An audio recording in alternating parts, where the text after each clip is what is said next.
सत्व, रजस और तमस, इन तीन गुणों से मिलकर यह संपूर्ण सृष्टि बनी है। तो कैसी होती है सात्विक लोगों की श्रद्धा?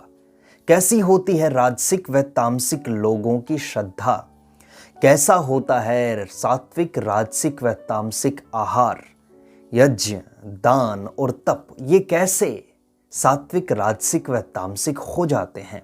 इन सब प्रश्नों का समाधान भगवान श्री कृष्ण ने श्रीमद् भगवद गीता के 17वें अध्याय में दिया है।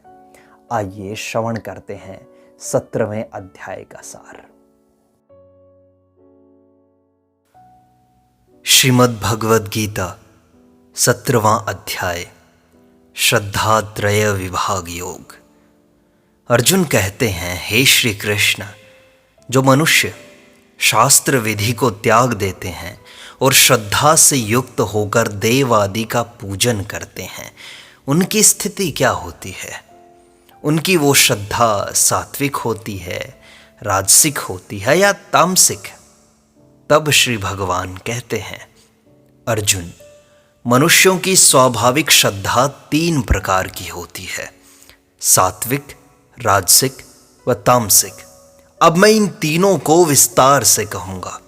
हे भारत, सभी मनुष्यों की श्रद्धा उनके अंतःकरण के अनुरूप होती है। जो पुरुष जैसी श्रद्धा रखता है वो वैसा ही हो जाता है। जो पुरुष सात्विक होते हैं वो देवों को पूजते हैं, राजसिक लोग यक्षों और राक्षसों को, तथा जो तामसिक पुरुष होते हैं वो प्रेत तथा भूतगणों को पूजते हैं। जो मनुष्य शास्त्रों को नहीं जानते, केवल अपने मन से ही कपोल कल्पना करके घोर तप करते हैं, फिर घमंड व अहंकार से युक्त हो जाते हैं, आसक्ति, बल व कामना से परिपूर्ण हो जाते हैं, जो उस तप के द्वारा खुद के शरीर को तथा उस शरीर में स्थित मुझ परमात्मा को दुखी करते हैं, उन अज्ञानियों को तू आसुरी स्वभाव वाला मान। इस प्रकृति में आहार, यज्ञ, दान व तप, ये सभी 3 प्रकार के होते हैं। जो आहार आयु, बुद्धि, बल, आरोग्य, सुख, प्रीति बढ़ाने वाले, रसयुक्त व चिकने, स्थिर रहने वाले तथा स्वभाव से ही मन को प्रिय लगने वाले होते हैं, वे सात्विक पुरुष को प्रिय होते हैं। जो आहार खट्टे, कड़वे, लवण युक्त, बहुत गर्म, तीखे, रूखे, दाहकारक, दुख, चिंता व रोगों को उत्पन्न करने वाले होते हैं, वे राजसिक लोगों को प्रिय होते हैं। जो आहार आधे पके हुए, रस रहित, दुर्गंध से युक्त, बासी, उच्छिष्ट तथा अपवित्र होते हैं, वे आहार तामसिक पुरुष को प्रिय होते हैं।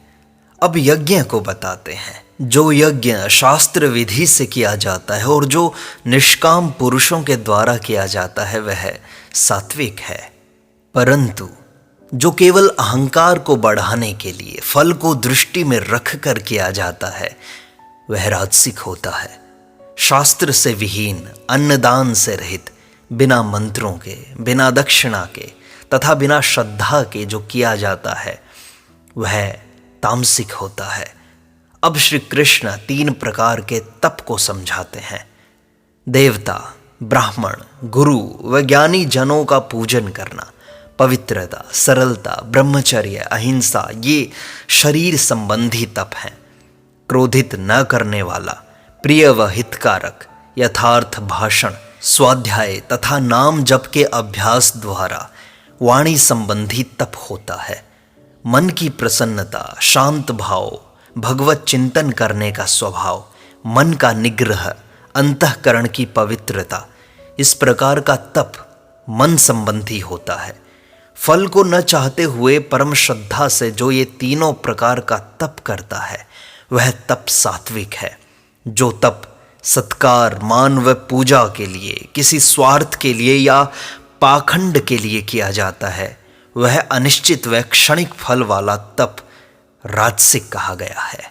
जो तप हठ व दुराग्रह से मन, वाणी व शरीर को पीड़ा देकर दूसरों को कष्ट देने के लिए किया जाता है वह तप तामसिक होता है। हे अर्जुन, अब दान के बारे में सुनो।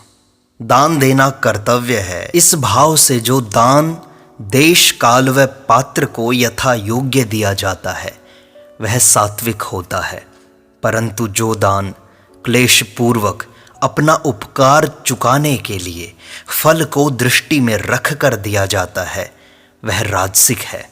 जो दान बिना आदर के, अपमान करके अयोग्य देश काल में वह कुपात्र को दिया जाता है वह दान तामसिक कहा जाता है। ओम तत्सत।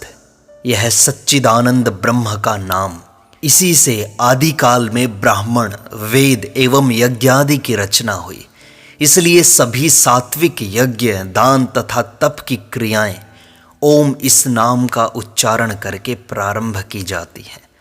तत् इस नाम का उच्चारण करके फल को न चाहकर यज्ञ, दान तथा तप की क्रियाएं कल्याण की इच्छा वाले पुरुषों द्वारा की जाती हैं। सत इस नाम का प्रयोग सत्य भाव व श्रेष्ठ भाव के लिए किया जाता है। हे पार्थ, उत्तम कर्म में भी सत शब्द का प्रयोग किया जाता है। यज्ञ, तप व दान में जो स्थिति है वो भी सत कही जाती है तथा परमात्मा के लिए किया गया प्रत्येक कर्म भी सत कहा जाता है। हे अर्जुन, बिना श्रद्धा के किया हुआ हवन, दिया हुआ दान व तपा हुआ तप व जो कुछ भी सकाम शुभ किया जाता है वह असत कहा जाता है। वह न तो इस लोक में लाभकारी है और न ही मरने के बाद। इति सप्तदशोऽध्यायः श्रद्धात्रय विभाग योगः समाप्तः।